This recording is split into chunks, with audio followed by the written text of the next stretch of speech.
കോഴിക്കോട് ഫറൂഖിൽ ഉറങ്ങിക്കിടന്ന വീട്ടമ്മയുടെ മാല മോഷ്ടിച്ചു. കതക് തകർത്ത് വീട്ടിൽ കയറിയാണ് മോഷണം നടന്നത്. ഷബ്ന മൻസിലിൽ സുബൈദയുടെ 2 പവന്റെ മാലയാണ് മോഷണം പോയത്. 2:50 കള്ളൻ വീട്ടിൽ കയറി ഞാൻ കിടക്കുന്നിടത്ത് വന്ന് ചെയിൻ പൊട്ടിച്ച് ചെയിൻ വലിച്ചപ്പോഴാണ് അറിയുന്നത്. പറഞ്ഞപ്പം തന്നെ ബഹളം വെച്ച് കള്ളനായിട്ട് ആള് വന്നത് കിച്ചൺ വഴി ഇവിടെ ഷോക്കേസിന്റെ ഡോറൊക്കെ പൊളിച്ചിട്ട്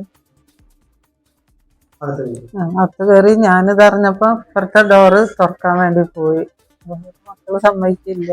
CCTV ദൃശ്യങ്ങൾ പുറത്തു വന്നിട്ടുണ്ട്. അത് കേന്ദ്രീകരിച്ച് തന്നെയാണ് നിലവിൽ ഇപ്പോൾ ഫറോക്ക് പോലീസ് അന്വേഷണം നടക്കുന്നത്. ഫറോക്ക് ACP സിദ്ദീഖിന്റെ ക്രൈം സ്ക്വാഡ് ഇപ്പോൾ അവിടെ എത്തി പരിശോധന നടത്തിയിട്ടുണ്ട്. ഫറോക്ക് പോലീസാണ് ഈ കേസ് അന്വേഷിക്കുന്നത്. ഇന്ന് പുലർച്ചെ 2:45 ഈ ഒരു സംഭവം ഉണ്ടായത്. ആ വീട്ടമ്മയുടെ വാക്കുകളാണ് നമ്മൾ കേട്ടത്. പിൻവശത്തെ കതക് ഇരുമ്പ് വടി കൊണ്ട് തകർത്തതിന് ശേഷമാണ് ഈ മോഷ്ടാവ് അകത്ത് കയറിയത്. ഇവർ ഉറങ്ങിക്കിടക്കുകയായിരുന്നു. ആ സമയത്താണ് കഴുത്തിലുണ്ടായിരുന്ന 2 പവന്റെ മാല പൊട്ടിച്ചത്. ആ മാല പൊട്ടിച്ച സമയത്ത് കഴുത്തിൽ പരിക്കു പറ്റിയിട്ടുണ്ട്. ഉടൻ തന്നെ ഇവർ ശബ്ദമുണ്ടാക്കി. പക്ഷേ അപ്പോഴേക്കും ആ കള്ളൻ അവിടെ നിന്നും രക്ഷപ്പെട്ടിട്ടുണ്ടായിരുന്നു. ആ CCTV കാണുന്നത് എന്നത് ഈ മോഷണം നടന്ന വീടിൻ്റെ സമീപത്തെ വീടാണ്. ആ വീട്ടിൽ നിന്നാണ് ഇരുമ്പ് കമ്പി എടുത്ത് ഈ മോഷണം നടന്ന വീടിൻ്റെ കതക് തകർത്തിട്ടുള്ളത്. എന്ത് തന്നെയായാലും അന്വേഷണ സംഘം ഇപ്പോൾ അവിടെ എത്തി വിവരങ്ങൾ ശേഖരിച്ചിട്ടുണ്ട്, തെളിവുകൾ ശേഖരിച്ചിട്ടുണ്ട്. പ്രതി ഉടൻ തന്നെ പിടിയിലാകുമെന്ന് നമുക്ക് പ്രതീക്ഷിക്കാം.